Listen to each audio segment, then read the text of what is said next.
Hey guys, welcome back to the channel. So we got our team of the year for NHL 22 yesterday, and I did a video going over all of the details, sets, everything like that. Today's video, we are going to rank the 6 master set players, and I'm going to give you my insights and kind of tips and things that I would do depending on all situations that you're in Hockey Ultimate Team, whether you're hut rich, whether you've got multiple to choose between, whether you can only make one, or if you have X Factor Connor McDavid, what do you do? So if you enjoy the video, guys, make sure you give it a like. It really helps me out with the YouTube algorithm and all that, and hit that subscribe button. A lot of you aren't subscribed. Watch my content every day. Really helps me out. All right, let's get into the video. All right, guys, so first things first, we've got to actually rank these 6 master set players, and these are going to be my rankings just if you are lining up these cards. Your situation in terms of how your team is built is obviously going to come into play. Like if you've got a stacked defense, maybe you don't go with Adam Fox, maybe you don't have a lot of good forwards, so maybe you focus on that. So we're going to go through all of that first. So let's start with ranking the 6 master set team of the year players. And at number 6 is the 93 Brad Marchand. And I have to be clear, this is not a bad card at all. It is one of the best currently in the game. But there is a reason why he's number 6, and in my opinion, he is a distance 6. Now, he does come with all 3 speed synergies. You can get him up to 93 skating in terms of speed, 91 acceleration, and 93 agility. And then everything else is in the high 90s. This is a phenomenal card. His zone ability, however, is snipe, and with 10 points into it, it's just not nearly worth it. It is one of the worst ones, in my opinion. If you listen to my podcast with my good friend Kesso, he's kind of a hyper-focused guy on superstar abilities and everything like that, and he's come to the conclusion that snipe is just not very good. However, tape to tape is good, unstoppable forces as well, and quick pick more for defensemen, but nonetheless, those are okay. Everything else is phenomenal. The only issue, guys, is that he's 5'9". And the reason why that is so impactful is that when you compare players, let's say everything is 99 across the board, in the game of NHL, in terms of EA Sports and how it is made, the bigger players can knock you off the puck and hold on to the puck easier when going up against smaller players, regardless of stats. Obviously, stats do come in and have an impact, but if everything is equal in terms of attributes, the size will dictate who is going to win those battles.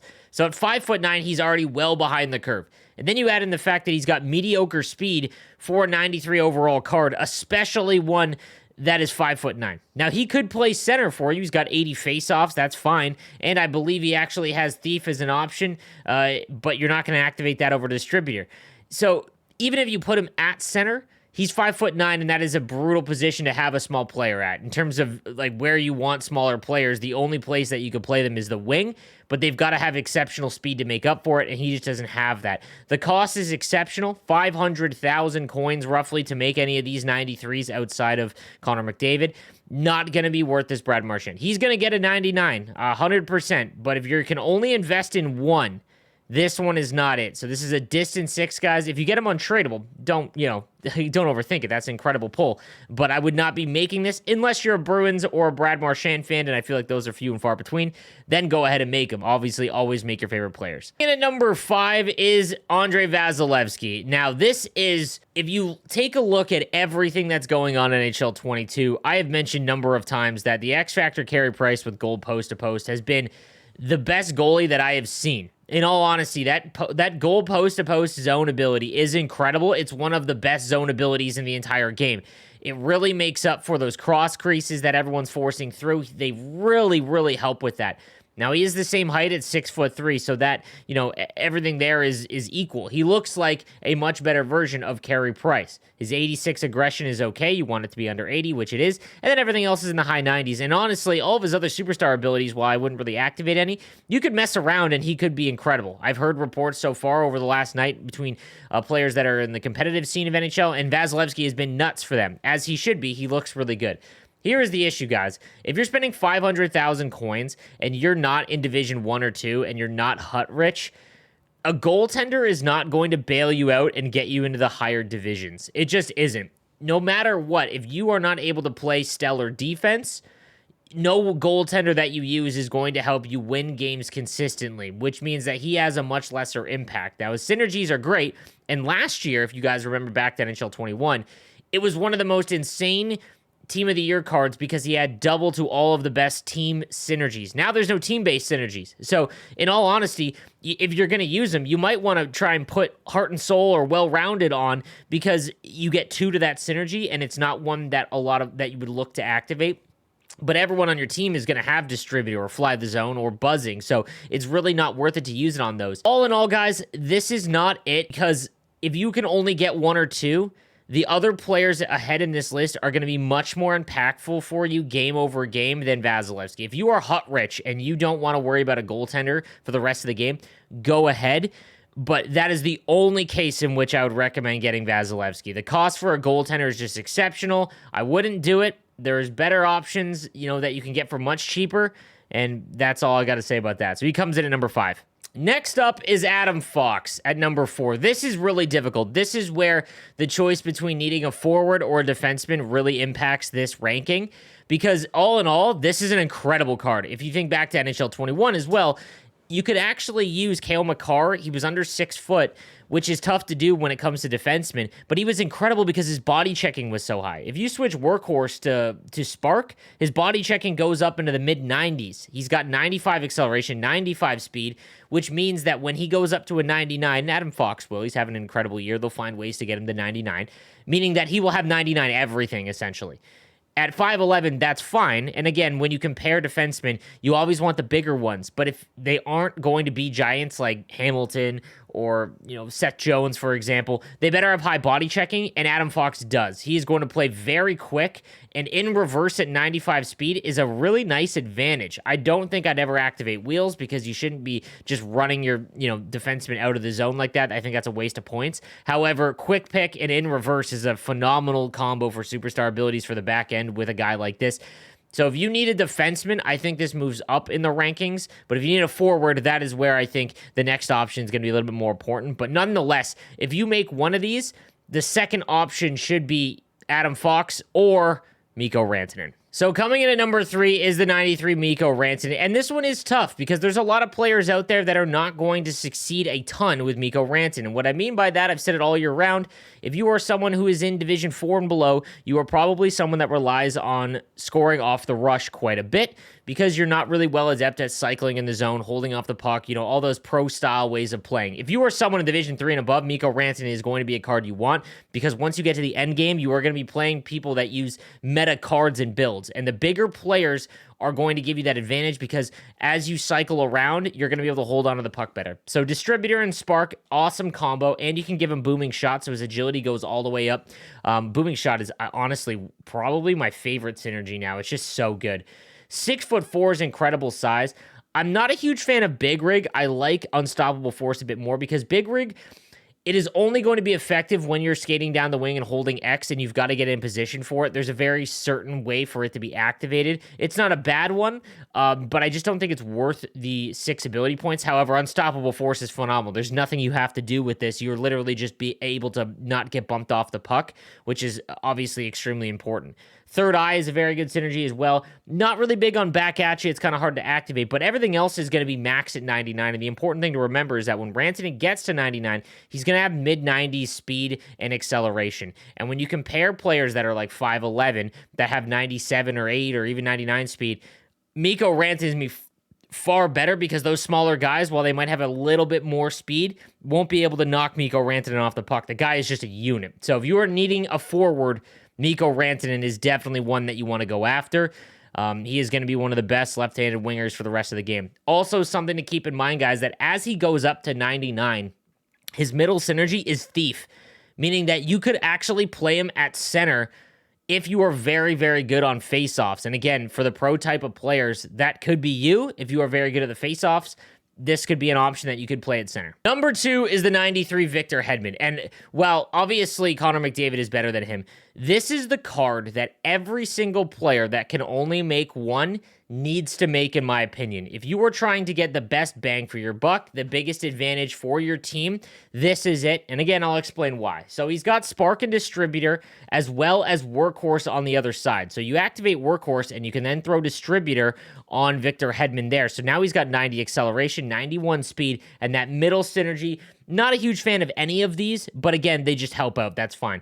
The big thing here is that he's got over 90 speed. He's going to go up to 99, meaning that he's going to get into the mid-90s for speed and acceleration.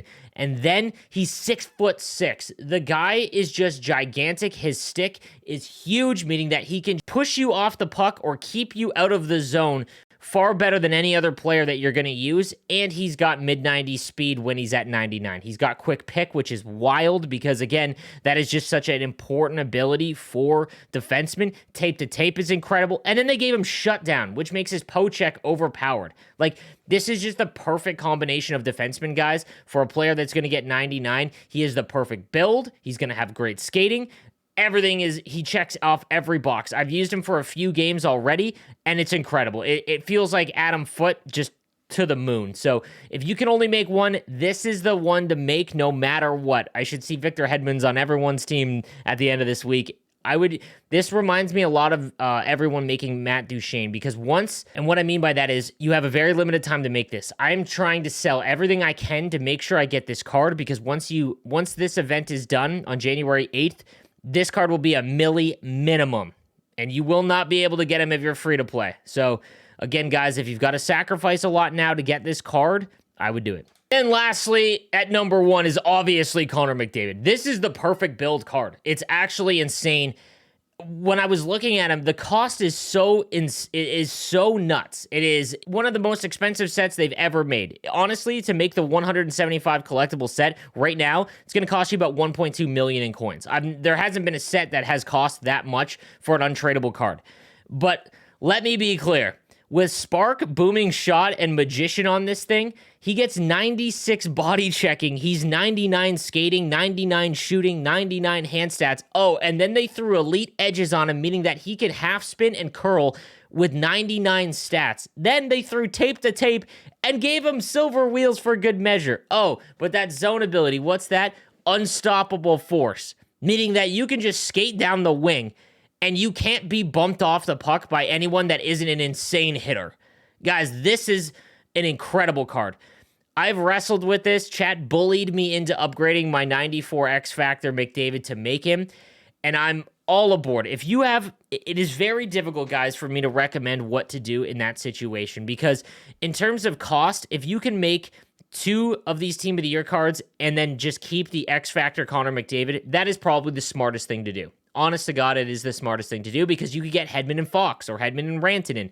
And that is just a really big advantage over going from the X Factor McDavid, which is already maxed out essentially, to this 96 Connor McDavid. In all honesty, if you have the Hedman and you're thinking about, hey, should I go with Fox or Rantanen as opposed to going from 94 Connor McDavid to the 96 one, I'm slowly on board with just getting this 96 Connor McDavid, because A, you never have to worry about him upgrading. He's got double the synergies because it's free to upgrade for the rest of the year, as opposed to the X Factor where you're going to have to pay an insane cost to go every tier now. And it just lets you now never have to worry about this card. He can play any position you want, and you never have to worry about it, guys. So the one thing I will say, if you do not have the X Factor McDavid up to 94, literally at 94, if you have him at 90, the cost to get him to 96 is too high to go and do that set. So for anyone that hasn't looked yet, I'll show you the sets. I think the only way that I would recommend doing that card is if you have the 94 McDavid, tradable or untradeable, and then going and making the 96. Outside of that, the cost is just way too high. And I don't want, my goal is, to give you the guys the best team and the best values. I don't want everyone chasing this card and they go from a 94 Connor McDavid to a 96, but they couldn't get Hedman or Fox or Rantanen, because I think that's just not the smart move. But if you have the 94, get them up to 96, and then do the X Factor upgrade set. That is the best option for the Connor McDavid. Incredible card. Now, sets in general, guys. So I did, in my yesterday's video, I did the math for you guys. About 550,000 coins to go from, that's if you have nothing to build one of these other cards outside of McDavid.